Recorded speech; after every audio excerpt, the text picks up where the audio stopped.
Ubasasho nje mfowethu uThabethe ngempela mawubona umnyakazo kuba khona izinto bohlala wazi ukuthi uNkulunkulu khona phakathi kwaleyo nto leyo kwathula kwathi tu hayi iyasolisa kodwa yaba nama challenge hlale wazi ukuthi iyaphila leyo nto inothixo ngaphakathi mshayele intandla kakhulu siphakamisa izandla yendlala indumiso Yesu kwala mefa ukuze akhonzeke kahle yena uthixo indlala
Sayizandla zakho besofuna umlomo wakho kube lowo nalowo bese uyakhuleka ekseni egameni lika Jesu ke simbongeni nje bazalwana uNkulunkulu namhlanje nje kugcwala indumiso yokubonga olumini lwethu shayizandla ufuna umlomo uthandaze baba wethu longcwele baba wethu onamandla wonke babegameni elingaphezulu wonke amagama babegameni esithi baba nasilibiza kuthuthumela amadimoni Baba kuncibilika izifo kubola imithi yabathakathi Baba kuqhasuka izibopho bayethe uNkulunkulu ongcwele bayethe dwala lamandla bayethe mdala wensuku bayethe alfa nawe omega bayethe qhawe elikhulu eligcwele amandla kuwe babizolo kuwe namhlanje kuwe naphakade Baba wethu ingcwele babegameni eliphakanyiswe phezulu emazulwini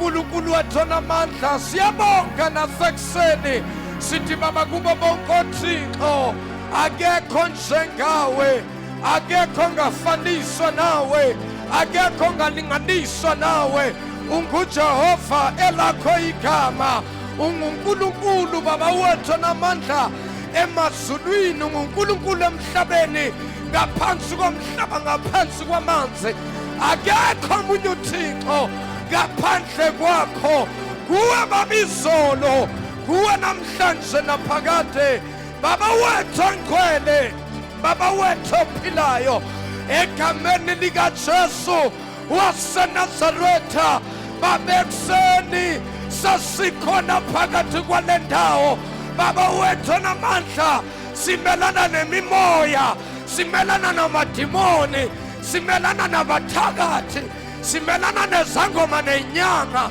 nabaprofeti bamanga egameni likaJesu waseNazaretha Baba wethu ingcwele simelana nama-agent kaSathane a-operate secretly kule ndawo Baba siyawaparalyza ngegama likaJesu siyawaparalyza in the mighty name of Jesus siyalela imithi yabathaka siyalela amadimoni ezichitho yonke imimoya ethunyelwe kule ndawo Baba siyayiphuphisa siyishisa ngomlilo bayasha bathakathi egameni likaJesu waseNazaretha Baba wethu ingcwele lithi izwi lakho asikho Baba isikhali esiloliwe salolelwa thina esiyophumelela Baba wethu ingcwele from corner to corner sifafazikazi likaJesu waseNazaretha yonke imimoya sithi ayinagunya ayinasabelo egameni likaJesu phakama Jehova wamabandla phakama Jehova wemikhosi bonakala in the name of Jesus okatalabosa ikamando babosa telebebe zikatamande seketa riba santa labasike zinababoko saya zente ikamaha liba santa likabasoto riba santelebebe ikatana masitamaha ikamandeke saya ibraseketelebesa ikabiosoto pakata ibrasante ikamaha lende ikabionto kota rebesata katashkamaho ibrasante ketende mesaya Baba wethu ingcwele egameni likaJesu we believe your word of God that says there is no weapon formed against us that shall be able to prosper in the mighty name of Jesus rinamasi kelebesa kelebesa ta ikamando sotolobo Baba wethu ingcwele siyabonga suku lonke Thixo wethu sithi lungu lwakho amandla Baba inkazimulo ubukhosi bonke dwala sithi bungo bakho egameni lenkosi ethu Jesu Kristu mNazaretha ongcwele ake simshayile izandla kakhulu uNkulunkulu shayile izandla umoya ongcwele egameni likaJesu shayeleni izandla uJesu inkosi yamakhosi evukile ekufeni awukodwa abangcwele beningayishayile yini inkosi yokulunga izandla ekuseni besingayidumisa yini inkosi yokulunga ekuseni ake sishayeleni izandla sibonga amandla ovuko oh glory to Jesus glory to God in Jesus mighty name oh hallelujah shayeleni izandla kakhulu Awubingelela abantu ababili abathathu uthi wenze kahle wabakhona namhlanje kuseni egameni lenkosi ethu Jesu. Sawubona makhelwane, sawubona makhe, sawubona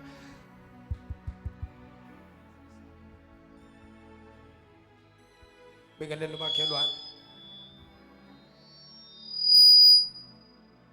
Thank you Jesus. Nakhoke bingelela makhelwane umtshela uthi ngiyakuthanda ngothando luka Jesu, uthando lokungazenzisi. Glory to Jesus. Hallelujah, hallelujah, hallelujah, hallelujah. Nakho-ke mshaleni izandla bangcwele uNkulunkulu kakhulu. Singahlala phansi ebukhoneni benkosi ethu Jesu. Thank you Jesus. Bangilungisela ama-monitor lawa egameni lika Jesu, angiphe isound nama-monitor nkosi yambani benkosi. Ngisebenza manje ngisemsebenzini madoda. Abasebenzayo nathi siyasebenza sonke. Uyawuthola naphezulu inkosi asazi. Kodwa lo ngihamba naye mina ngiyamazi ukugcina yena. Ukugcina uNkulunkulu bangazaba nje abakuzamayo kodwa uJehova uyena one final say egameni lenkosi ethu Jesu. Ngithatha amashansi lento ngayibizelwa, ngithatha amashansi ngayigcotshelwa lento yokufundisa. Ngizanga nje ngaye esikolweni ngazalwa esibelethweni salo yagogo uvele ngumfundisi. Ngekho umuntu ongathatha lento manje. Ngekho umuntu ongathatha lento manje. Hayi yazi ngizugcobo bangikhuluma ngalento Jesu umsindisi. Hallelujah. Mshaleni izandla uNkulunkulu ekseni. Siyifake nje le ifonyo Nkosi yami ngizwile lapha kuthiwa hayi mangabe nikuyi building zivunyelwe lengaphandle ukuthi ningayikhulula ifonyo kodwa manje ku building kuthiwa nje niyifake ifonyo. Hey kodwa Nkosi yami. Yeah. Mshaleni izandla Jesu. Hey kunabantu abangaphumuli madoda yazi basebenza ubusuku nemini basazosebenza kusekuncane lokho bayosebenza babuye bakhaseka amadolo bathi hayi baba usebenzise overtime. Ngiyamazi uNkulunkulu engihamba naye. Ngiyamazi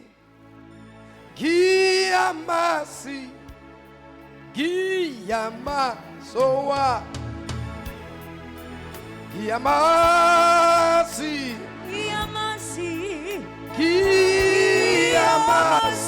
Hallelujah.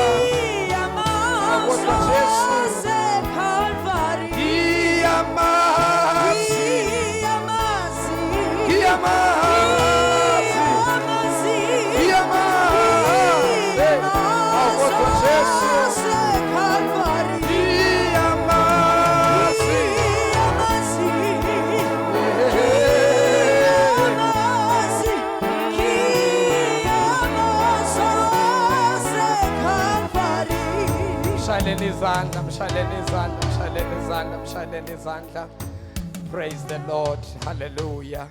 Ngiyacela nje ukubona izandla zabantu abaqala ukufika kule ndawo singakangeni ezweni lenkosi. Ni right kodwa bazalwane. Ni right bangcwele. Angofeel umoya we revival kini. Befanele ngabe ngifeel umoya wemvuselelo ngoba sibuye emandleni amakhulu kabi egameni lenkosi ethu Jesu. Nkosi yami mshaleni izandla uNkulunkulu. Ake niphakamise nenqala ukufika phakamisani hawu kodwa Nkosi yami yayinhle into. Ake nibuke nje we Jesu yenzani ke lo mkhuba wala ekhaya babingelelene banikeza uthando libanikeza amahagi egameni lenkosi ethu Jesu. Glory to Jesus. Senbatshela ukuthi siyalithanda ngothando luka Jesu, uthando lokungazenzisi, uthando longabuki ukuthi unani awunani, uthando longanandaba ukuthi usilenda, uthando longanandaba ukuthi usidudla, uthando longanandaba ukuthi unemoto awunamoto, uthando nje luka Jesu. Inalibona lolo thando ake nilishayeleni izandla i-agape love of Jesus. Hallelujah. Siyabonga kakhulu ke bangcwele egameni lenkosi uNkulunkulu anibusise ukuthi nibe khona phakathi kwale ndawo egameni lenkosi ethu Jesu ngakangeni ezweni lenkosi. Yabona this coming Friday bazalwane, this coming Friday is going to be a night of fighting every obstacle, every blocking spirit, every delaying spirit this coming Friday. Lonke uhlobo lamadimoni nje from ukusasa ngicela ukuthi uthathe iplate lakho ulibekele le eceleni egameni lenkosi ethu Jesu. Wednesday is a special service la inkonzo ye healing and deliverance egameni lenkosi ethu Jesu kuyawuphiliswa abagulayo kuyawuvuswa Nkosi yami nabafile egameni lenkosi ethu Jesu koqaqeka izibopho kuyovuleka iminyango egameni lenkosi uqala Thursday yabona soqala Friday soqala Wednesday by the time esifika ku Friday ezobe siwaparalyze amademoni ngegama lenkosi ethu Jesu abathakathi kule viki ngifuna baswele indawo yokucasha egameni lenkosi ethu Jesu ngifuna baswele indawo yokucasha babone ukuthi hey labantu babuye ngenkani yabona ke this week ngiyacela nje bazalwane wonke umuntu la nabangibukele abasemakhaya this week nje from tomorrow singena kwi prayer and fasting kulo moya engifuna sidile nawo futhi ngizodila nawo egameni lenkosi ethu Jesu uNkulunkulu ngiphila amandla phezukwabo bonke omoya noma ngabe kuthiwa imiphi imoya operator secret la egameni lenkosi ethu Jesu sizoyidestroya in the name of Jesus phiwa amandla ane izandla zenu azibonisa ukuthi niphiwa amandla ninovalo niyesaba angazi nisaba ninovalo niyesaba ningesabi uNkulunkulu wethu mkhulu unalezi zinto esizibonayo mayi iqala ke manje iEagle Mountain ke manje ukukhuphuka ke mawubona kunje nake iyanyuka ke manje ke ngoba into phela mayizoya phezulu akumela ngisuke nje ithi shoot mele iqaliye phansi bese iyanyuka izinto zikaNkulunkulu isebenza kanjalo bazalwane the way to go up is the way to go nakho ke isebenza kanjalo ke ekaThixo mshaleni izandla egameni lenkosi ethu Jesu ngicela singeneni ezwini lenkosi kwincwadi kaJohn chapter 11 sofunda amavesi abanye siwajumpe because of time ngibambe lawa angathi azosheshe asise endabeni egameni lenkosi ethu Jesu from verse number 1 to verse number 10 simjump 11 12 13 14 siye lapha ku 17 egameni lenkosi ethu Jesu siqhubeka naye bese siyawajumpa amanye futhi bese siyongena ku verse number 38 yena ke esiyovala ngaye John chapter 11 reading from verse 1 to verse number 10 bese siyajumpa sithi verse number 17 to verse number 27 siwajumpe la amanye futhi bese sithi verse number 38 to verse number 43 Incwadi kaJohn chapter 11 yes verse 1 Kwakukhona othile ogulayo uLazaro waseBethania umuzi wakubo kaMaria nodadewabo uMartha yes uMaria kwakunguye owagcoba inkosi ngamafutha uMaria lona okhulunywa ngaye ngoba siyahlukaniselwa ngoba uMaria baningi eBhayibhelini kodwa specifically lo esikhuluma ngaye noma lo Maria owenze isimangaliso yilo wenzakalelwe isimangaliso yilo owafika wagcoba inkosi ngamafutha uMaria yilo owafika wagcoba uJesu ngamafutha sikubambe lo Mary lo khulunywa ngaye akuyena lo Mary lo ozala uJesu kepha yilo owafika kuJesu wagcotshwa ngamafutha egameni lenkosi nikhona manje sambe sisi wesula izinyawo zayo ngezinwele zakhe ilona ke owasula izinyawo zenkosi ngezinwele zakhe omne wabo uLazaro wayegula lo Maria lona yilo umne wabo igama lakhe kwakunguLazaro lo owayegula ngakho ke odadewabo bathumela kuye bathi so odade wabo kaLazaro bathumela imessage kuJesu bathi Nkosi bheka lo omthandayo uyagula ngicela ukuthi uunderline lokuthi omthandayo bathi Nkosi bheka lo omthandayo uyagula ngakho ke odadewabo bathumela bathi Nkosi bheka lo omthandayo uyagula uJesu esekuzwile lokho wathi lokho kugula akusikho okokufa ngicela sikubambe lokhu esayitholile uJesu imessage yokuthi uLazaro uyagula uJesu waseresponda ekhuluma lamazwi wathi kubona lokhu kugula kaLazaro akusikho lokho okuyisa ekufeni kodwa kungenxa yenkazimulo kaNkulunkulu. Kepha lokhu kugula lokhu ngamanye amagama uchaza ukuthi uJesu lokhu kugula uNkulunkulu ukuvumele so that lokhu kugula kuzoletha inkazimulo kaNkulunkulu noma kuzoletha inkazimulo kuNkulunkulu. Kepha uJesu wayebathanda oMarta nodadewabo noLazaro. Kubambe lokhu uJesu wayeyithanda ke le family yakubo kaLazaro. Wayebathanda oMarta noMary. Naye ubhuti wabo lo ogama lakhe linguLazaro. Kwathi ezwa ukuthi uyagula. Kwathi lapho uJesu ezwa ukuthi uLazaro uyagula. Wahlala futhi izinsuku ezimbili endaweni abekuyo. Nayo ke into efike ngixakeke kule ndaba ngoJesu asayitholile imessage ukuthi uLazaro uyagula ngaphezulu kuthiwa lo Lazaro noma lo Martha no Mary no Lazaro uJesu bebakhonzile beyithanda le family. Now usethola umbiko ukuthi ke la kule family khona lo ogula kakhulu othandwa uJesu uLazaro. Uyayithola uJesu imessage kodwa uJesu akakiyeki lokho akwenzayo. uJesu uyaqhubeka nomsebenzi kuze kuphele insuku eziwu2 ezwile imessage kodwa akakayi kubo kaLazaro kodwa lithi iBhayibheli lo amthandayo. Emva kwalokho wathi kubafundi bakhe. Umana kancane because iBhayibheli fanele silenze liphile. Ngoba iBhayibheli liyafuna ukuthi umuntu ecabange. Ngoba bazothatha yonke into ebhaliwe ungarizini iBhayibheli angeke ukwazi ukula understand. Now number 1 we need to think.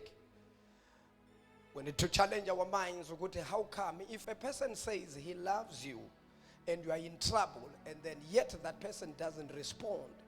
He doesn't come to see you, to check you. And the person is claiming that he loves you. But when you are sick, the person is nowhere to be seen. But the person says, I love you. How would you react? How would you say to a person who always says, I love you, but you send a text and send a message and say, I'm sick, I'm not feeling well. The person abe quiet angasho lutho. Anga respond even in a message. Kodwa lo muntu uthi uyakuthanda. Wena njengomuntu lo okhuluma njalo athi ngiyakuthanda. Mangathula athi tu seyifumene imessage kodwa anga respond.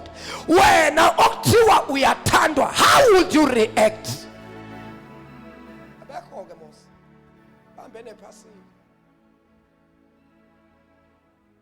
Ngiyakuthanda kodwa ngiyagula ngithumela imessage awusho nokuthi hayibonga isabambekile kodwa imessage yona ngiyitholile awusho lutho lundlula usuku lokuqala ngiassume ukuthi mhlambe you are busy lundlula usuku lwesibili hayibo kusathulile lundlule nolwesithathu hayi lana yikho lento hayi waphela lezi ayikho lento wachithwa lamanzi dlala ngami kwandlula usuku lokuqala uJesu akanga respond the second day uJesu akanga respond siku second day manje Emva kwalokho wathi kubafundi bakhe asibuye siye eJudiya. Mva kwalokho wasethi kubafundi bakhe lalelani bafowethu ake sehlelene emzini waseJudiya. Abafundi bathi kuye, Rabi, abaJudi basanda ukufuna ukukukhanda ngamatshe. Usaya futhi khona na? Masinyane abafundi bakhe bamkhumbuza bathi Rabi ngoba ukuthi Rabi kusho ukuthi mfundisi ngesiArabic noma ngesiHebrew. Rabbi kahle kahle ngesiHebrew. Ukuthi Rabbi kusho ukuthi mfundisi. Nowadays befundisi we say pastors. The Levites noma the priest kahle kahle, the priest. Now immediately athi aselhleleni kulomuzo bathi abafundi bakhe wo mfundisi.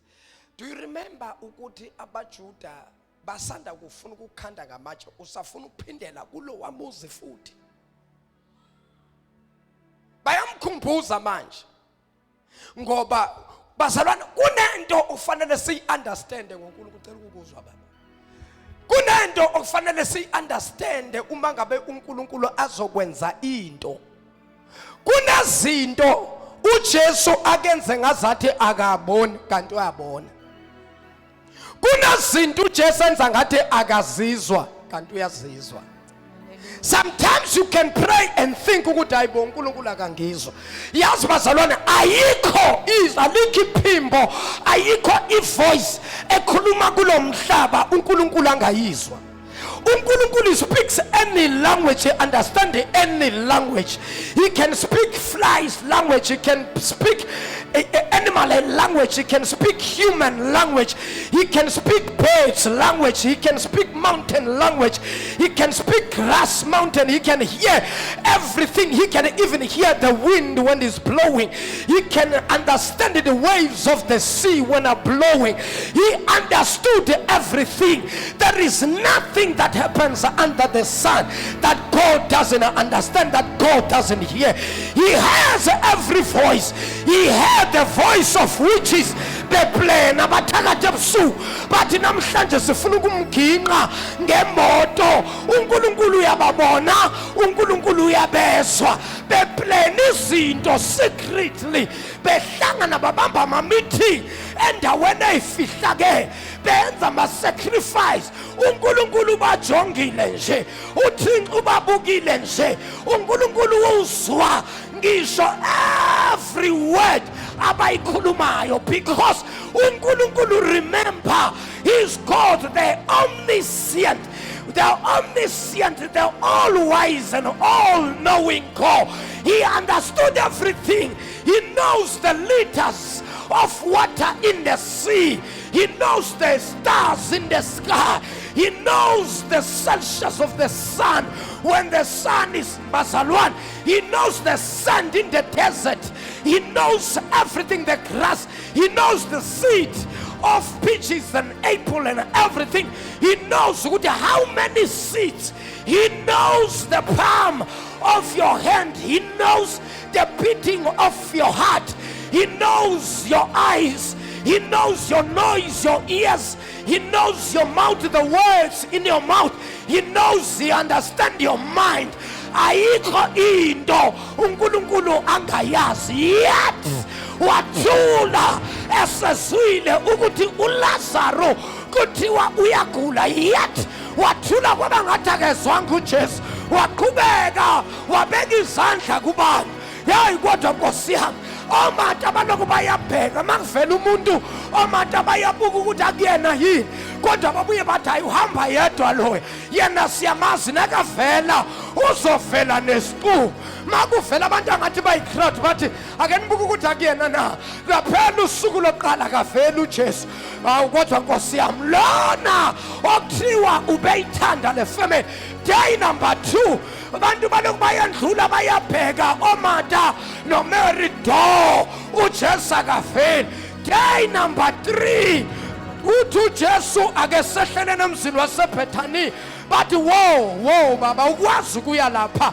Khumbula izolo bebafuna ukukhanda ngamatshe, usafuna ukuyela lapho, kodwa wathi uJesu noma kunjalo asehlelene kulomuzi, ngoba uma ngabe uJesu azokwenza into kunemizo kufanele andlule kuyo ngaphambi kokuba yofika kule nkinga yakho obhekene na. Wena ungabona nje ngathi awuphenduleki, ungathi umkhuleko wakho uyadileya. Hayi, kunomuzi asandlule kuwo, kodwa okusalayo uyeza nakulo wakini umuzi, nale yakini inkinga. Hey, eminye imizi ingahamba phambili iphumeleliswe ikhululwe, eminye imizi wakini umuzi usale, kodwa wait, masenza umsebenzi uJesu, inkazimulo kaThixo izondlula. Ebazalwane, lithi iBhayibheli, the latter glory will surpass the former glory. Ngamanye amagama imangaliso ezokwenzeka kule mizi aqale kuyo ukudlula kunalo wakini ayogcina ngawo. Yabona lo wakini ayogcina ngawo, ungaboni kugcinwa ngawo nje. Umuzi wakini ingoba into yakini inkulu. Hallelujah. Jesus. Ngakhuluma kodwa namhlanje la. Oh Jesus. Asambe sisi. uJesu waphendula wathi, awakho yini amahora ayishumi nambili Lalela. emini na? uJesu uzophendula abafundi bakhe bathi hey baba ungakhohlwa lapha bafuna ukukhanda ngamatshe mfundisi. uJesu instead ukuthi athi hey bafowethu sengikhohliwe ithi ngishintshe uhamba akayingeni le uJesu ukhuluma ngama-hour. Phinda uJesu waphendula wathi, lalela ukuthi uJesu uthini. awakho yini amahora ayishumi nambili emini na? Uthi uJesu usuku alunawo u12 hours na. Now ask yourself a question, u12 hours nokwehlela emzini waseBhethaniya kuhlangana. Hayi man uthini lo baba? Kanti waye uyena washoniswa le yena u12 hours ungenaphi?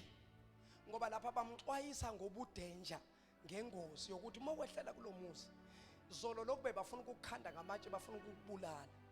Usafuna wena ukuphindela khona. Instead athi uJesu hey yazi bese nkohlo ngiyabonga ukungikhumbuza akasho njalo. Uthi uJesu usuku alunawo yini amahora ayishumi nambili. Usuku alunawo u12 hours na. Oh, let's get something out of this. Why he mentions the hours. What it has to do with the hours kulento kaJesu. Uma umuntu ehamba emini akakhubeki ngokuba ubona ukukhanya kwalelizwe. Lalelani ke lalela nawo ku12 hours manje usuyangena ke manje. Usethu uJesu kanti usuku alunawo amahora ayishumi nambili awu12 na. Bangaphenduli ngoba abazi ukuthi lo 12 hours akhuluma ngawo usho ukuthini. Abese yaqhubeka abesethi ke uma umuntu ehamba ekukhanyeni emini lowo muntu akakhubeki. Jesus. Hallelujah. Ngiyazi ukuthi vela ningizwa manje. Hallelujah. Baningi vela bangezwa la. Jesus. Uma umuntu ehamba emini ekukhanyeni thatha lokho kubili umuntu uhamba emini langa njengoba kusemini manje kuyakhanya ngaphandle. Uma uhamba uma ngabe kukhona itshe elibekiwe labekelwa wena ngoba kusemini uzokwazi ukuligega lelo tshe uzokwazi ukulenqa lelo tshe. Kodwa uma ngabe kusebusuku uzohamba ngize ukubona ukuthi kune speaker la ngizoshayisa le speaker ngiwe. Why? Because kumnyama. Kodwa emini I can avoid whatsoever that comes before me. Amen. Why? Because it's light. Jesus. Hallelujah. Now in the lightness you can see things and you can avoid things. When you walk in the light you can avoid things as in Satan is obumnyama because you are walking in the light of God. Hallelujah. When you are walking in the light of God, izinto zobumnyama they cannot affect you. Amen. Because of uhamba kwakho uhamba ekukhanyeni. Jesus. Ngiyazi ukuthi Hallelujah. aningangizwa kodwa nizongibamba soon. Amen. Nizongibamba soon. Jesus. Nizongibamba soon. Qhubeka sisi. Uma umuntu ehamba ebusuku uyakhubeka ngokuba kungekho ukukhanya kuye. What stumbles, what causes men to stumble, it is because they are walking in darkness. Now the problem about darkness, you cannot see where you are going to. That's why you will stumble and fall because you are walking in darkness. But when you are walking in the light, you cannot stumble because you can avoid whatever stumbleness usatane aspegile pamwa. Why? Because I'm walking in the light. What does it mean, Mfundis? Walking in darkness is when you live without a purpose, number one. Number two, walking in darkness is when you live without the word. Because thy word is the light unto my feet. So now in other words, if I walk in the word, if I walk in the light, I cannot stumble. No, because thy word is the light unto my feet. Now if I walk in light, when I walk umangihamba ekukhanyeni angikwazi ukukhutshwa ngoba izwi lakhe lingukukhanya ezinyaweni zami. Usho njalo uDavide uthi izwi lakho lingukukhanya ezinyaweni zami. In other words, when I walk upon the word, bazalwane, when I walk upon the word, When I walk upon the word, I walk in lightness. Now angikwazi ukukhutshwa ngihamba phezu kwesu. Yini indaba ngoba lelizwi liphefumulelwe nguThixo, lelizwi liyaphila. Bonke abathemba kuye, bonke abathemba kulelizwi abayi kujabhiswa. Hayi bazalwane, understandani nemfihlo uJesu ayikhuluma. Uthi umuntu nakahambe ebumnyameni uyakhutshwa, kodwa umuntu nakahambe ekukhanyeni lo muntu akayi kukhutshwa, ngoba ukukhanya kufikile kuye. Uzokwazi ukugeka, uzokwazi ukugwegwesa ey'ntweni ezizomwisa. Yini indaba ngoba uhamba ekukhanyeni? Ikuphi lo kukhanya uJesu akhuluma ngakho? Ukukhanya kwesu likaNkulunkulu. Umuntu mangabe hamba enza izwi likaNkulunkulu, noma bathakathi ebusuku bangamplanela izinto, bachitha izinto zakhe, but as long ehamba ekukhanyeni, ehamba phezu kwezwi likaNkulunkulu, ziyofika izinto kodwa zizukwenza lutho. Yini indaba? Lo muntu uhamba ekukhanyeni bazalwane.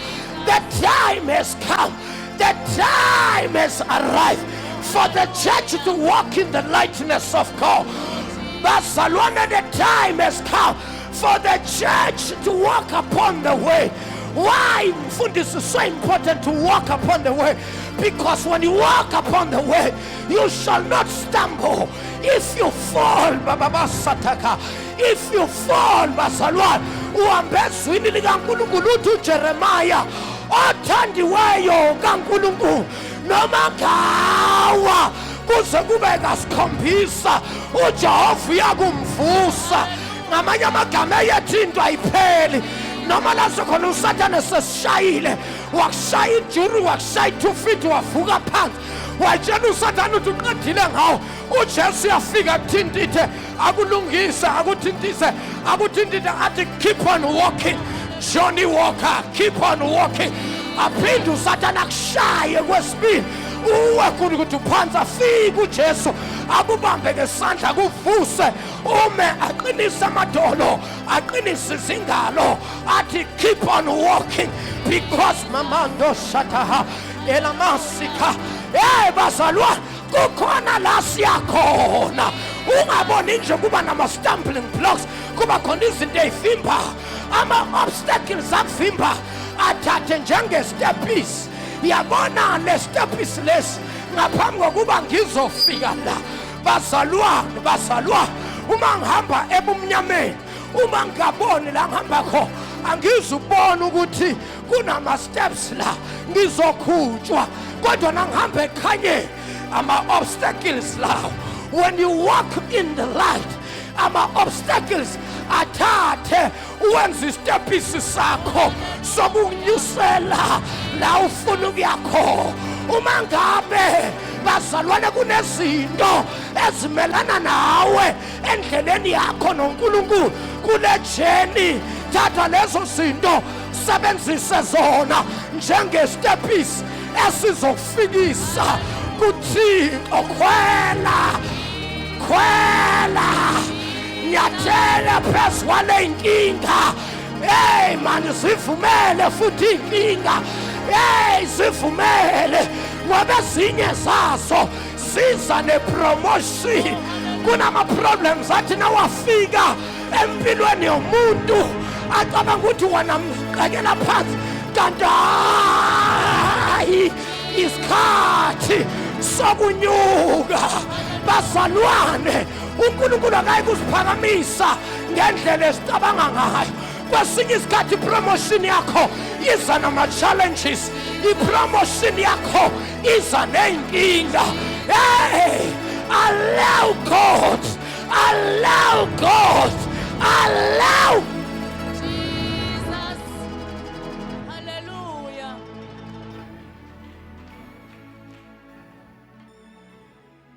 Shusha bazalwane abangazange bafundiswa kahle izwi. Ngoba la kunabantu abacabanga ukuthi na usindisiwe uphumile ey'ntweni nje eziyinkinga. Nabahlangabeza ngoba imfundiso. I don't blame you. ngiblame imfundiso zabakufundisa izwi abakufundisanga kahle. Nkosi yami. They never taught you the truth of the word. Jesus. Akekho umuntu osindisiwe ohamba buthwebelele nje. Nkosi yami. Mzalwane, hamba nje buthwebelele. Akana inkinga. Leli ivangeli walithola kulona ivangeli. Hallelujah. Ivangeli la ngempela lika Jesu. Uma umuntu esindisiwe, hayi man uthi uDavide maye ziningi inkinga zothandiweyo kaJehova, kepha uJehova uyamweza kuso sonke. Hallelujah. Awutshela mina nje wena njengoba solo kwasindiswa kuba nje awukazi ube ne-challenge, awukazi ube nenkinga, ubuzwa khona ukuthi uNkulunkulu ukhona. Nkosi yami. Ngoba khona izinto uNkulunkulu ayivumelayo zibe zenkinga kithi masiyibuka, kodwa kuyena kuzona inkinga.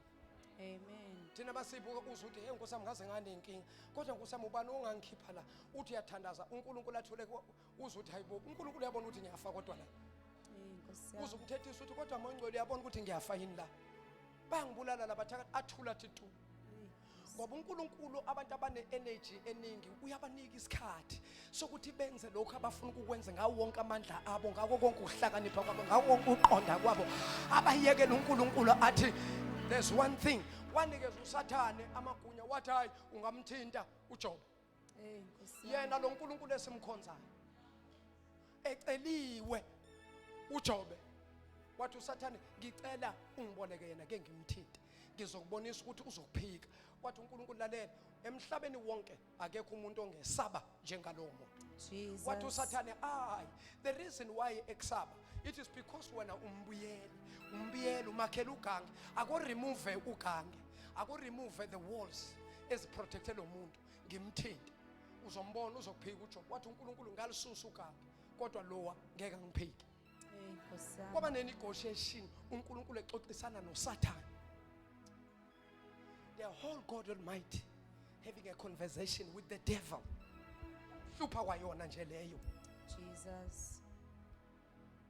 Uthi lo muntu waxoshwa wademothwa ezulwini kodwa usakhuluma naye. Nkosi yami.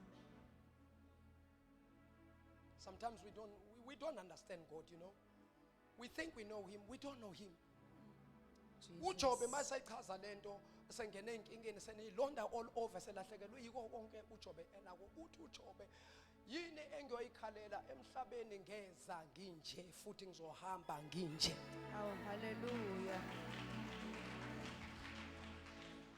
Uqalekisa usuku uthi maliqalekiswe usuku mama wami angiletha ngalo emhlabeni ngenxa yobuhlungu engidlula kubona, maliqalekisa usuku. Now later on usethi konke lokho kungehlelayo kungehlela ngaye lo uNkulunkulu, ngoba kwayena lo ngihlaselayo, kwayena lo Sathane lo wadalwa uye lo uNkulunkulu. Usho uJobe uthi uJobe kwayena uSathane lo wadalwa nguye uThixo. So mina ngathi yini engayenza?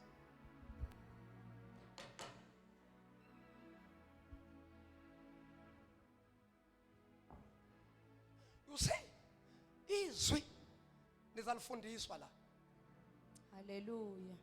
Ngoba lezi imfundo ezigcwele la kini imfundo ze into engekho. Izinto ezingakwazi ukusustain noma inkinga seyifikile uthi uthatha ucinga ngatholakala umfundisi, you can't stand alone. Nkosi yami. Because you are made to use, you are made to depend on people. Nkosi yami. You see, the fall of charismatic churches, yileyo. The charismatic churches, the servants of God, they make people to believe in themselves more than believing in the word or believing God. That is the biggest fall. As much uNkulunkulu engisebenzisa, my preaching and my teaching, I'm teaching you, I'm preaching the word so that next time or tomorrow, when I'm not around, when I'm not available, you can stand by yourself. You can call to the word. You can pray according to the word. You can address problems according to the word. Jesus. Hallelujah.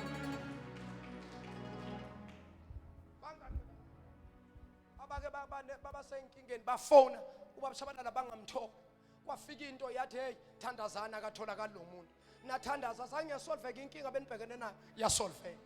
Jesus. Hallelujah. Kahle kwayona nje le yama calls nabo SMS into engekho Nkosi yami. sengishilo futhi Jesus. Hallelujah. dial a pastor SMS a prayer into engekho le is not scriptural ayikho into esho njalo eBhayibhelini Jesus. ayikho leyo. It is because now the ministers, they have taken over the place of the Holy Spirit. Nkosi yami. They are the one now who becomes God. I have seen God many times. I have seen God when a man start or begin to exalt himself. God, when a man begin to take the glory of God, God will call that man. God will take that man. He will die. Jesus. Akadlali uNkulunkulu makathi I don't share my glory with any man. Nkosi yami. Once nathatha ubaba Tshabalala namenza isithixonyana phelile insuku zami emhlabeni ngiyahamba. Nkosi yami. Once ngema lapha ngweni as if yimi owenza izinto I am the man. uNkulunkulu uzongibizela nganeno kodwa as long uzophakamisa igama likaNkulunkulu is the more uNkulunkulu azothela ugcobo phezukwami is the more uNkulunkulu azongiphakamisa esengiphakamisile akumelanga ngihambele phezulu ngithi I am the man of God. No. Jesus. Wathatha apha amandla uqala nje mina manje uvusa umuntu ofile nje wathatha apha uqala nje umuntu. I am just a human. The only difference between you and me is that all of us we are called. And then after calling, I was called. Jesus. After we were called, all of us we were called. Hallelujah. But after called, I was called. Now that qualifies me as the calling one, as the one who's been set apart, as the anointed one of God. Because out of the calling, emva kokubizwa ngaphinde ngabizwa sonke kodwa la sibiziwe sonke singababizwa bakaThixo sonke singabagcotshwa bakaNkulunkulu la kodwa umahluko phakathi kwami nawe ukuthi sithe sesibiziwe sonke ngaphinde ngabizwa kimi kunama calling awu2 there is a first call here altar call there is a second call yokugcotshwa ukuthi wena siyakodena siyagcoba siyakumisa as the minister of the way. But after all we are all called. The verse a little touch not my anointed to my prophet no harm alisho kuphela kubafundisi lisho kithi sonke who are called. We are called, all of us. Now the difference is that after a call I was called, then now comes a calling. Hallelujah. Jesus. Look, Tandas. That's weird. It's weird. Angosuku lesithathu uJesu sethi kasehlelene emzini waseBhethani. Bathi mfundisi ukhohliwe yini ukuthi izolo befuna ukukhanda ngamatshe bafuna ukukubulala. Uthi uJesu kanti usuku lunamahora amangaki? He doesn't entertain the negativity because a good leader, a pro leader, a pure leader doesn't entertain negativities. Jesus. But a pure leader focus on the highest calling. Oh, hallelujah. Jesus. Kodwa bengafika nje la ngikhona. Entertainer yonke into eshiwo ngabantu le sekukhona lokhu manje sengilalela lokhu sekushiwo lokhu manje sengiresponda kulokhu ngafika nini ngizoluza ipurpose. A pure leader and a strong leader doesn't entertain any negativity, but he focuses on his calling. That's what I'm doing. I'm focusing on my highest calling. Jesus. Focusing on my highest calling. Hallelujah. Sorry. Some verses. Verse 11. Now, people they gossip about you, people they talk about you. Don't entertain gossipers. Put blinkers. Focus. Ngoba izulu kule ndlela oyihambayo. Kunemoto ozofika uhlangane nayo obekelwe yona. Kunomuzi obekelwe wona ozofika uthole. Jesus. Kuneyimali ebekelwe wena ofika uyifica. Hallelujah.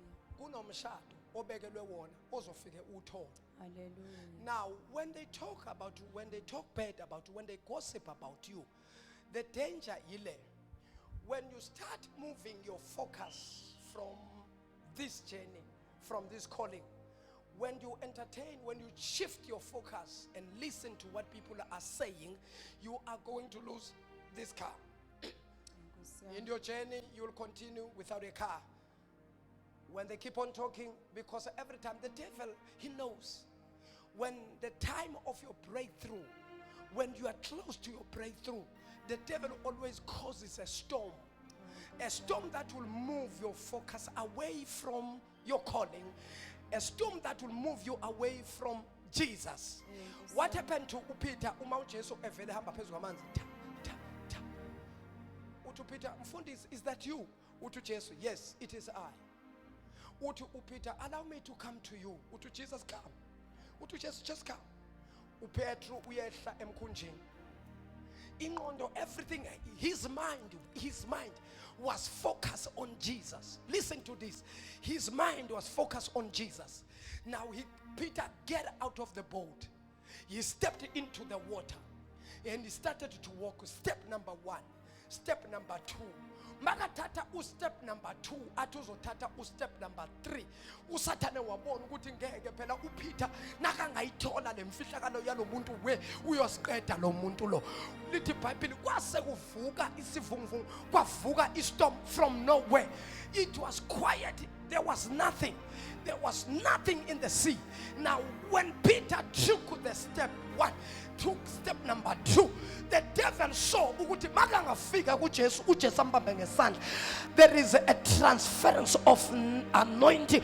There will be a transference of the anointing, because if Peter could walk on top of the water, it means whatever that it is Jesus is doing, Peter will also do it. So now, in order for us to disturb him, let us cause a storm. Now a storm rose from nowhere. Now Peter sahamba step number 2, atuzothatha step number 3, kwavuka isivunguvungu olwandle saphakamisa amagagasi. uPeter ebuka uJesu, makuvuka istorm washifta wabuka istorm. Nakabuka istorm waluza the contact with Jesus. Now little Bible, he started to sing. Waqala manje wamenza, wasayamemeza wathi Jesu, eseqala ukumenza wamisa isandla. uJesu masinyane waya kuye wathi, oh kodwa Peter, nokholo lwakho oluncane. Ake sibukeni ukube uPeter akuvukanga istorm, le faith wayehamba ngayo eya kuJesu wayezohamba phezu kwamanzi. Kwakuzoba umfundi wokuqala owahamba phezu kwamanzi, ngoba abafundi abaningi badedisa amanzi. Hayi kodwa bazalwane, ngakhuluma yini la? Ngoba abaningi abahamba nogcobo lukaNkulunkulu Moses wathatha induku wayibeka phezu kolwandle, ulwandle lwahlukana phakathi, kwavela umhlabathi owomile. Bahamba amanzi abenzela i-guard of honor, ngapha nangapha benzelwa amanzi i-guard of honor, ngoba uThixo nakamasotha ikhabaya osa. Maka ngabe uNkulunkulu ephakamisa umuntu, there must be a guard of honor wenzelwa yona. Uma ngabe abekho bakozokwenzela the guard of honor, uNkulunkulu will use nature ikusalute, inature ikwenzela i-guard of honor. Amanzi ema ngapha, amanzi ema ngapha, wandlula uIsrael. Yebazalwane, yebangcwe basazokusalutha wena, bayadlala nje abamelene nawe, basoze basazothi salute. We salute you. Jesus. Hallelujah.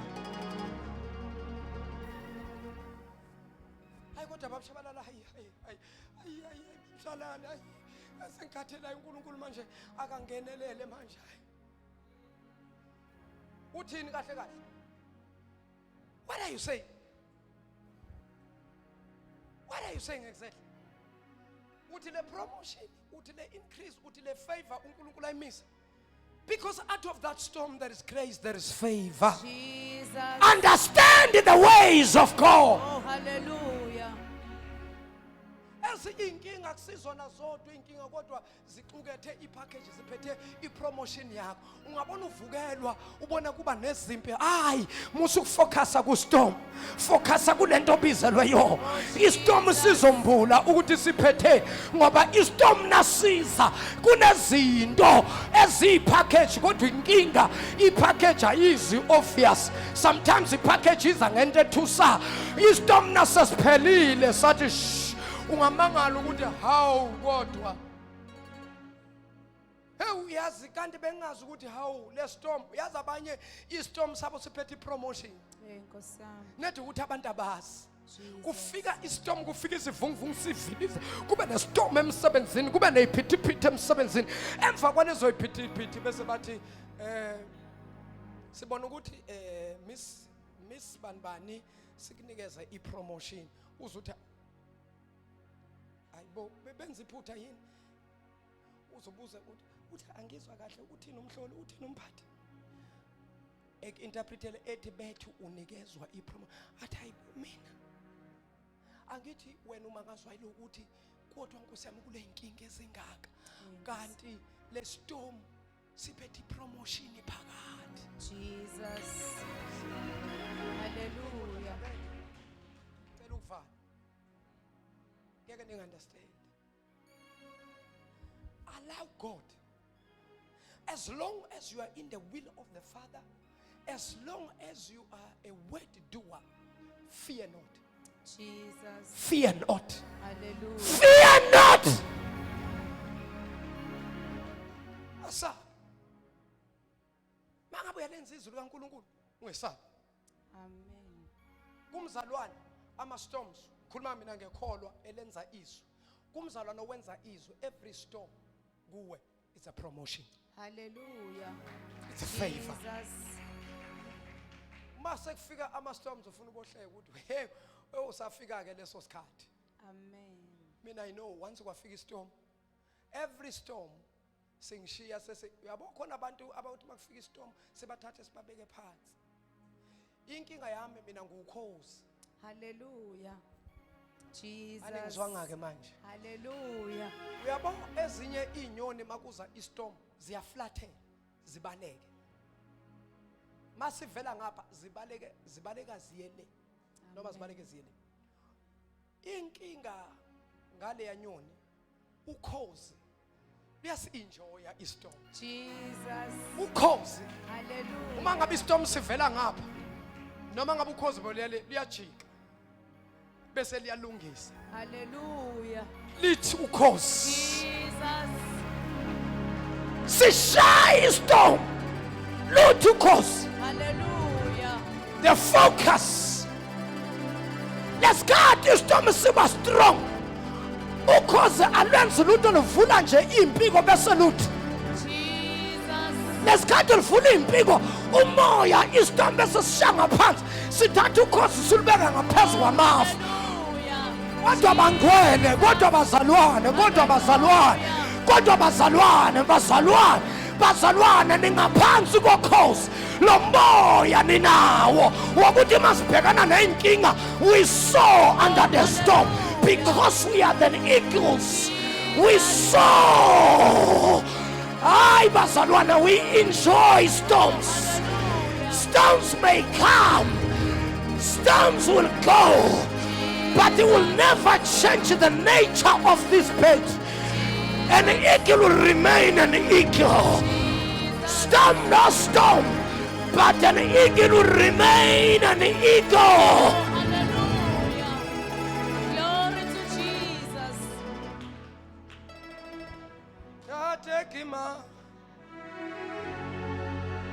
yaka kawena uthwane swi awutshela umakhelwane ukuthi ungamangale kule insuku uma ngabe izinto zikuvukela uyangena okhosini uyaphelelisa. You are taking the nature of an eagle. That's why storms will try to attack you. But understand this. When the eagle faces the storm elevates an eagle. And the eagle goes higher and higher and higher. The stronger the storm is, the more the eagle will soar. But Salwan understanding the nature of an eagle. Jesus. Hey, Kosiam. Jesus. Uma umoya wombusi univukela, ningayishiyi indawo. Oh, Jesus. Hallelujah. Zithi zikushaya kodwa uthi ngilwela into eyodwa. Zingangishaya ukungishaya kodwa la angisuki la. Zikushaya kodwa uthi la angisuki la. Kunendoda yake yagijinyiswa. Hey, bayilanda abantu. Hey, bayigijimisa, yagijima yafika yangena ethempelini.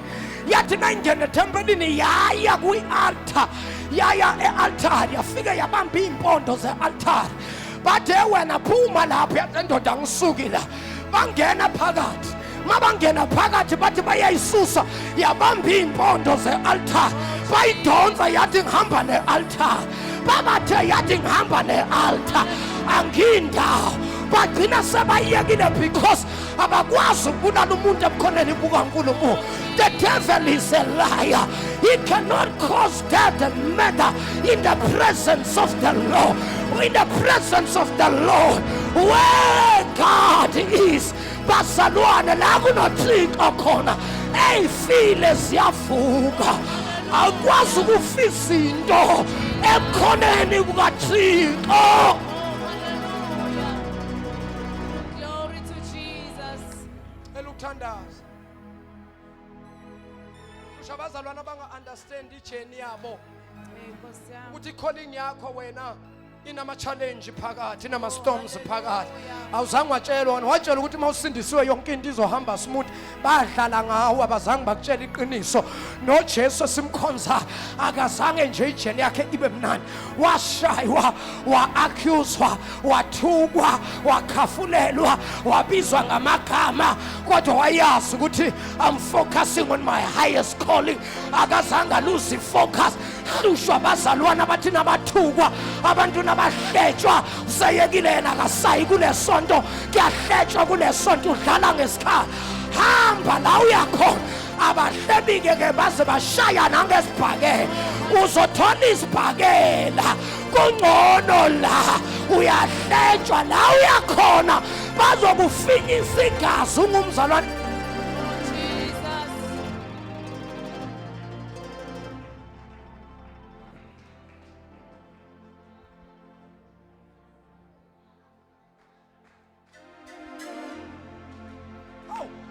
Usahambe enkonzweni hambela uthi yahletshwa. Yake ukhonza uNkulunkulu obuyahletshwa. Awuselate. Yakushilisa lapha yo. Oh, Kosiam. Alikho mose isonto elinganabo abantu abahlebayo. Baze bangcono bala. Yabona kuzinto abakuhleba baze bakufinyise bakufaka idolo bathi seka. Jesus.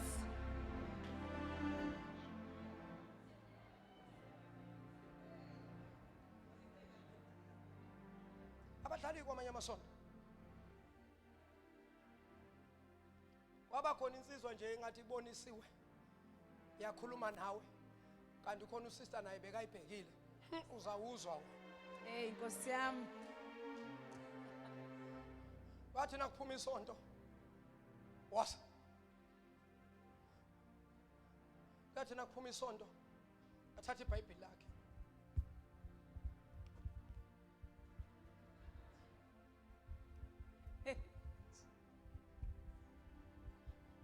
Ethi nakathi uyajika ekhona nathi naku nawe uyavela. Vela phela.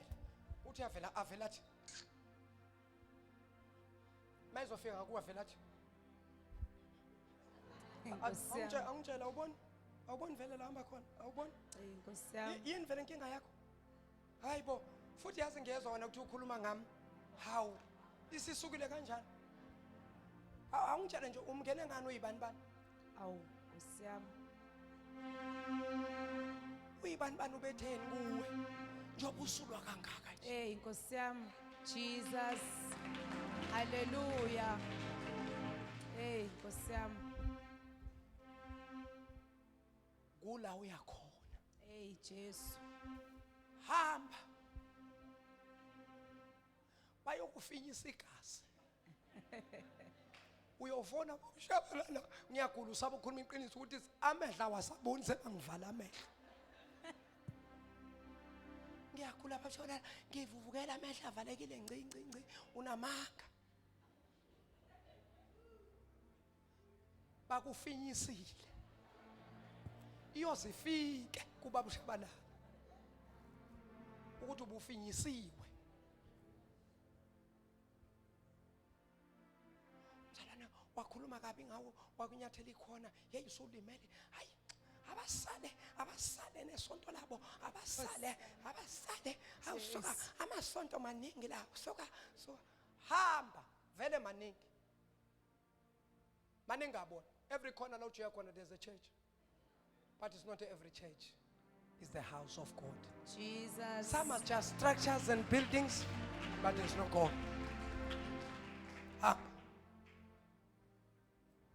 Fundisa abazalwane ukuba strong enkosini elokugcina Hallelujah. elokugcina makholwa qinani enkosini ngasemandleni ayo amakhulu hlomanini zonke izikhali zikaNkulunkulu ukuze nikwazi ukuma noma ukumelana nezinkinga namaqhinga kaSathane ngoba uSathane indoda ama tricks Jesus. bazolahlekelwa ubukhona bukaNkulunkulu ama tricks kaSathane qina hlomanini zonke izikhali umzalwane ohlomile zithi noma zimshaya ezwe ukuthi hey kodwa la yazi ngiyaphusha abangifuni kule sonto kodwa akayindawo Hallelujah. akayindawo ngoba la ubonile ukuthi izinto zami zila ngoba Amen. idanger yokuba sendaweni ukuba sendaweni kodwa izinto zakho ungayiboni kuyi risky to be in the place where you haven't seen your stuff ngamanye amagama uhleli at your own risk in the place where God has sent you. God will never send you to an empty place. Every time when God sends you to a certain place, there are your stuff there. Hallelujah. Jesus. Manje kunento abazalwana bangayazi ukuze istaff sakho izinto zakho uyithole. You need to develop a mentality, the attitude of fighting. The resistance spirit fanele ube naso. La nje noma bangathina ngindawo la. Bazokhuluma baze bakhathale bazosho lokho abakusho angiyindawo la angiyindawo la Jesus. manje wena ufuna izinto zakho kodwa umatepe bakuthi Jesus. Hallelujah. shame usazohamba ungene la bakuqhukuze uphuma ungene la bakuqhukuze nala uphuma ungene la uyogcina nje uJesu wena uzabuye unganala ekhaya la ubelonga khona angazi ke ukuthi abanganamakhaya uJesu uzokane ebuya uyothini Nkosi yami. Jesus. because wonke umuntu ufanele abe nomuntu azoba ngaphansi kwakhe ngoba ezulwini as pastors sobizwa ngamagama Thunzi Jacob Tshabalala woza yoso Jesus. asambeni ikilo asambeni fanele ngifike nginirepresente phambi kwaNkulunkulu ngithi baba naba owangipha bona ngabagcina kwaze kwaba lesi sikhathi Amen. Jesus. manje wena onganakhaya bayobizwa bonke abefundisi nemihlambi yabo bebayilusa wena uyosalapho wena njoba ungana the place where you belong uyohamba kuphi group wena ngoba uzothi uyangena ukuthi hey ngoba sekuyabheda manje benginokuvakasha eGill Mountain bese na uyangena ungena usibona shaya ichorus ithi ngisesiya phambi kwaJesu Papa mani nawe sothi ngazalwane Jesus. and uzodansa kakhulu wena ungidlula abazalwane bala Hallelujah. udanse sewena lapho uyasithela uyavumba Jesus. papa mani bo papa hey Jesus. ubukiwe nje izulu uthulilele kubukile Sigebengu sazalwa. bese kuthiwa bayidlile into kaNkuluNkulu lapha banayo bese kuthiwa wena ungene kanjani la anilifunda iBhayibheli uthi uJesu kwaba nedili kwamenywa bonke abantu kwakhishwa isimemezelo kwamenyezelwa izwe lonke kwathiwa kunedili umcimbi omkhulu abantu abeze bawuhlabe bawulawule lo mlayezo baphuma abantu but lithi iBhayibheli bonke babefikile bekhona bangenile amongst those people ababekhona aba-invitiwe kubambe lo abeba-invitiwe abayitholile invitation kwatholakala nenye indoda nayo ihleli sibhala u4 seyizenza usambodi wakwafika endaweni uzenze ngathi uyisamething sohlafunana namachapisi no bafika kanti bonke abantu aba-invitiwe la kukhona isipeledanyana esincane esibanika sona Nkosi yami.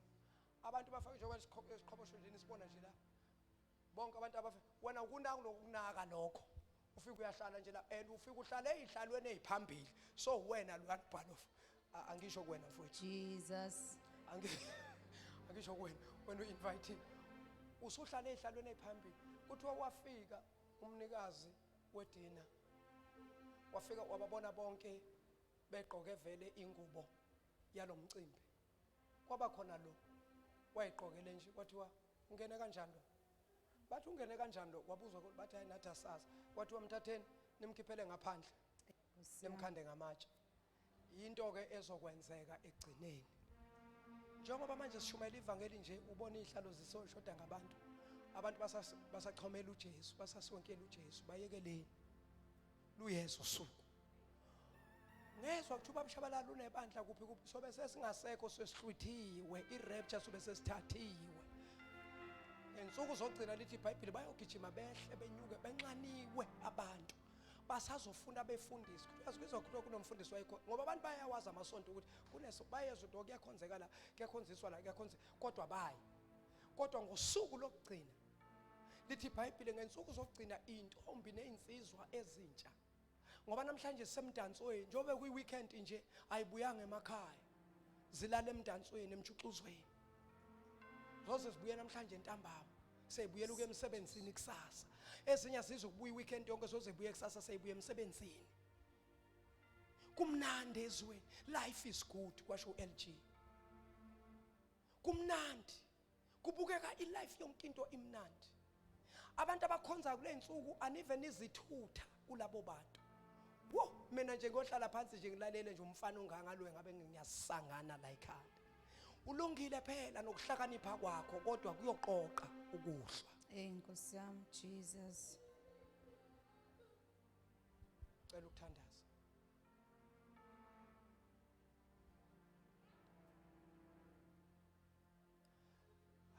ayisali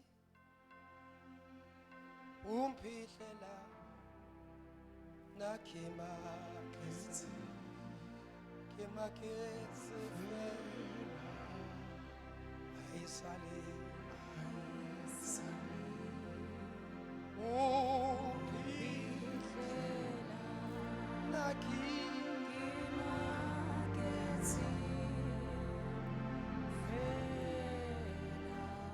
asiphakameni ngeenyawo zethu ngizoyiqedelela next week Sunday message yami remember it's a month of resurrection you shall see the resurrection power of Christ when you believe you shall see the glory of God phakamisa izandla sengiyathandaza baba sengilikhulumile Nkosi izwi lakho ngilikhulume baba nje linjalo angixobanisanga ngilimixanga ngalutho linje ngoba ulilobile Baba simemezelile ukuthi lenyanga inyanga yovuko kuyovuka nathi ebesifile spiritually nathi besifile financially nathi besifile academically nathi baba besifile materially Baba kuyovuka ngisho nemisebenzi yethu siyalikholwa izwi lakho ngoba Nkosi izwi lakho liyaphila izwi lakho linamandla lizwa ubumnyama bese buyadeda likhulula linqaqi ibopho livula iminyanga evalekile lizovula nakule nyanga bangasebenzi bayothola imisebenzi abagulayo bayophiliswa ababoshiwe bayokhululwa ngoba Nkosi okungenzeki kubantu kuwena uNkulunkulu ongcwele kuyenzeka in Jesus mighty name Baba siyabonga busisa baba nayo iminikelo yabantwana bakho basayiletha bathi Nkosi malihambe ivangeli lithi baba izwi lakho siyobongwa ngenye imini siyobongwa namaqhawe simangala ukuthi thina kange nje sishumayele lemiqhele eyani kanti baba besishumayela ngeminikelo nangeimali zethu baba siyabonga busisa baba leyo naleyo ndlebe ethe yalizwa yalizwisisa izwi lakho busisa nalifa lakho owashaywa wadatshulwa wahleshulwa ngenxa yethu baba egameni lenkosi yethu Jesu nabo ababukele emakhaya kuzindawo ngezindawo nabo baba siyakhuleka they are part of this ministry, part of this anointing insali yakho leya baba esibukele ibusise nayo uNkulunkulu wethu babusisiwe bona bethamela izwi ebukhoneni bakho babusisiwe Nkosi abathola izwi elisuka emlonyeni wenceke yakho babusisiwe abayothintwa baba ngezandla egameni lenkosi yethu Jesu Kristu ongcwele baba udumo lonke sithi lungo lwakho nangalesikhathi ngoKristu Jesu inkosi nomsindisi wethu amen and amen mshaleni izandla kakhulu qhobeleni uThixo ihlombe elikhulu qhobelani Yesu ihlombe elikhulu shayeleni izandla lona onqoba ithuna wanqoba ukufa ziyavuswa izinto zakho kulenyanga ongenzeki kubantu kuNkulunkulu kuyenzeka shayeleni ihlombe elikhulu bese uvula umlomo wakho uyabonga glory to Jesus oh hallelujah thank you Jesus thank you Jesus thank you Jesus thank you Master retapa zenebe sekela baba basita zamboko saya ake sikhuleke inkonzo yangolesithathu siphinde sikhuleke inkonzo yangolesihlanu in the mighty name of Jesus shaya izandla zakho ukhuleke baba wethu longcwele baba wethu lophilayo babegambena lingaphezu kwamagama siyayikhulekela lenkonzo ya Wednesday sibonakalisa uNkulunkulu wethu the healing and deliverance release your power of healing power of deliverance in the name of Jesus Christ of Nazareth baba wethu longcwele lithi izwi lakho asikho Nkosi isikhali siloliwe baba sololelwa thina siyophumelela babegameni elingaphezu kwamagama siyabonga uNkulunkulu okulunga siyabonga dwala lethu busisa nalifa lakho nabo abantwana bakho basaletha iminikelo yabo busisa leso naleso sandla siyathi sinikele kule ndawo ngegama lenkosi yethu Jesu ngegama babeli namandla Father we thank you in Jesus mighty blessed name we pray amen and amen. Yes Lord, yes Jesus. Shani zandla kakhulu egameni lenkosi. Thank you Jesus. Singakathatha umnikelo wethu khona yini umuntu namhlanje la bothi babashabalala ngicela uthandaze nami ngidinga uJesu baba, ngikhona enkonzweni kodwa angisindisiwe. Ngiyacela baba Tshabalala, ngifuna ukusala nami kule flight okhuluma ngayo. Ngifuna ukubalwa nababalwayo. Phamisa isandla sakho mangabe ukhona la. Baba Tshabalala, ngiyamdinga uJesu. Omunye athi baba Tshabalala, ngake ngasindiswa Nkosi yami. Hey baba, laba ludo hambo ngangasindiswa kona baba Tshabalala, ngangayikhetha mina inkosi. Baba ngahamba laba ludo hambo baba, ngashayeka, kodwa ngiyafisa ukuziphindisela ngizibuyisele kuNkulunkulu. Ungesabi, kwesaba amehla abantu. Cela nje ukuthi uphamise isandla sakho bese uthatha istep sakho sokugcina, usuke la ukhona uze la ngaphambili. Ngifuna ukukhuleka nawe. Glory to Jesus. Mshaleni izandla, mshaleni izandla, mshaleni izandla, mshaleni izandla.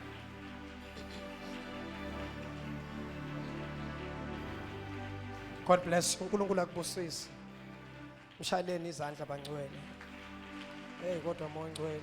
Thank you Jesus. Phakamisa izandla mem. Egameni lenkosi ethu uJesu. Mhlawumbe ukhona ungibukile lapha ekhaya, anguboni kodwa wena uyangibona futhi uyangizwa. Ngicela nawe uphakamisa izandla njenganango sisi wami. Awenzeli umuntu ifavor, kepha uzenzela wena ifavor ukuthi ubuyisane, uzibuyisele kuNkulunkulu. Egameni lenkosi ethu ngicela nawe usho lo mkhuleko, ungijoyine usho lo mkhuleko emva kwami. Shona lo mkhuleko emva. Mthanda Nkosi uJesu, ngilizwile izwi lakho. Namhlanje ngiyavuma ukuba wena uyinkosi nomsindisi wempilo yami. Nkosi uJesu, cela ungithethelele zonke izono na wonke amacala engikwenzileyo phambi kobuso bakho. Nkosi uJesu, cela ubhale igama lami encwadini yokuphila, ulisule encwadini yokufa. Wena Sathane namadimoni wakho nemimoya yakho, namhlanje ngiyakudivosa. Awusenamandla, awusenagunya empilweni yami. Ngisindisiwe, ngingumntwana kaNkulunkulu ophilayo. Ngiyabonga Nkosi uJesu ngomusa wakho ongenzele wona. Amen. Baba, egameni lenkosi ethu uJesu, siyabonga uNkulunkulu wethu engcwele ngalomphefumulo. Lithi baba izwi lakho ngokusindiswa komphefumulo wodwa baba emhlabeni. Injabulo baba ekhaya, ingilosi zimi ngenyawo manje ziyaqhwaza. uNkulunkulu wethu namandla zijabulela lo mphefumulo baba egameni lika Jesu osobhaliwe encwadini zokuphila. Baba wethu engcwele mfihle, protect umntanakho, lwele emnqobele zonke izimpi ngelihle baba igama lenkosi ethu uJesu Kristu. Kulolu hambo hamba naye uNkulunkulu wethu, bonisa umusa nothando lwakho kuye egameni lenkosi ethu uJesu Kristu olungileyo. Amen. God bless you. Welcome to the kingdom of God. uNkulunkulu akubusise ma. Nkosi kubusise. God bless you. Nawe mbuke lapha ekhaya, uNkulunkulu akubusise. Nasi isandla sami egameni lenkosi ethu uJesu. Thixo akusikelele in Jesus name. Cela simshayele izandla kakhulu uNkulunkulu. Praise the Lord. Mhlathuze Alexander, you are next after this. Mhlathuze, after Mhlathuze gole Alexander, siyaphuma ngobuningi bethu siyokhonza uNkulunkulu sisemandleni sibuye ephasikeni. uNkulunkulu omusa anibusise bazalwane. See you later. God bless you. I am your pastor MJ Tshabalala. I salute you.